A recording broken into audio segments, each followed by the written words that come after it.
रामायण में बाली की काफ़ी भूमिका रही है, जिसमें सबसे विशेष उसका वध है, जो कि स्वयं प्रभु श्री राम के द्वारा किया गया था। बाली सुग्रीव का बड़ा भाई और किष्किंधा नगरी का राजा था। बाली ने बहुत कठिन तप करके ब्रह्मदेव को प्रसन्न किया था और उनसे वरदान मांगा था कि जब भी वो किसी से भी युद्ध करे तब दुश्मन की आदि शक्ति क्षीण होकर उसमें समा जाए। इस वरदान के कारण ही बाली संपूर्ण लोक में अजय हो गया था। इस वरदान के कारण ही बाली ने 1000 हाथियों की शक्ति रखने वाले दुदंबी नामक राक्षस का वध कर दिया था।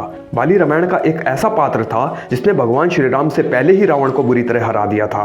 रावण, जो अपने आप को सर्वशक्तिमान समझता था, वो बाली के सामने क्षमा मांगने को विवश हो गया था। लेकिन शत्रु की आदि शक्ति को खींचने वाले महाबली बाली का जब हनुमान जी से सामना हुआ तो क्या हुआ?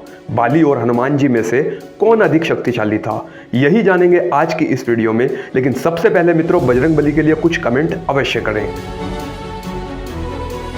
मित्रों, रावण को हराने के बाद बाली का घमंड काफी बढ़ गया था और एक दिन अपनी शक्ति का दिखावा करने के लिए बाली एक जंगल के बड़े बड़े पेड़ पौधों को उखाड़कर फेंकने लगा।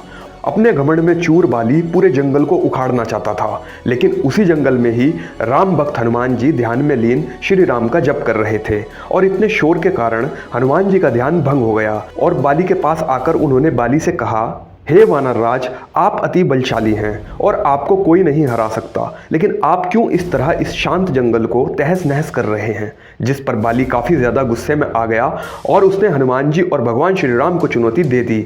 बाली ने हनुमान जी से कहा कि तुम क्या, तुम्हारे प्रभु श्री राम भी मुझे नहीं हरा सकते। और फिर बाली बोला, अगर दम है तो बुलाओ अपने श्री राम को। ऐसा सुनकर हनुमान जी क्रोधित हो गए और उन्होंने बाली की चुनौती स्वीकार कर ली और उन दोनों में तय हुआ कि अगले दिन सूर्योदय होते ही दोनों के बीच दंगल होगा। जैसे ही अगले दिन हनुमान जी दंगल के लिए निकले ही थे, तब ब्रह्मा जी प्रकट हुए और ब्रह्मदेव ने हनुमान जी से कहा कि वो बाली की चुनौती स्वीकार ना करें।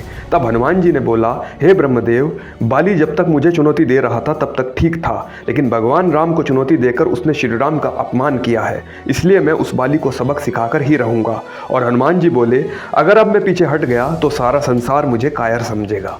तब ब्रह्मा जी ने कहा, ठीक है, आप दंगल के लिए जाइए, लेकिन अपनी शक्ति का 10वां हिस्सा लेकर ही जाइए। बाकी का हिस्सा अपने प्रभु श्री राम के चरणों में समर्पित कर दीजिए और दंगल से वापस आने के बाद बची शक्ति आप दोबारा हासिल कर लीजिएगा। इस पर हनुमान जी मान गए और अपनी शक्ति का 10वां हिस्सा लेकर दंगल के लिए चल दिए। दंगल के मैदान में हनुमान जी ने जैसे ही बाली के सामने अपना कदम रखा, ब्रह्मा जी के वरदान के मुताबिक हनुमान जी की शक्ति का आधा हिस्सा बाली के शरीर में समाने लगा। बाली को अपने शरीर में अपार शक्ति का एहसास होने लगा। उसे लगा जैसे ताकत का कोई समंदर शरीर में हिलोरे ले रहा हो।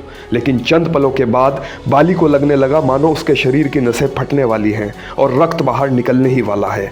तभी अचानक ही वहाँ ब्रह्मा जी प्रकट हुए और उन्होंने बाली से कहा कि खुद को जिंदा रखना चाहते हो तो तुरंत ही हनुमान से कोसों दूर भाग जाओ, अन्यथा तुम्हारा शरीर फट जाएगा। बाली को कुछ समझ नहीं आया, लेकिन वो ब्रह्मा जी को यूं प्रकट देखकर समझ गया कि कुछ गड़बड़ है और वो वहां से तुरंत ही भाग खड़ा हुआ। बहुत दूर जाने के बाद उसे राहत मिली, शरीर में हल्कापन लगने लगा।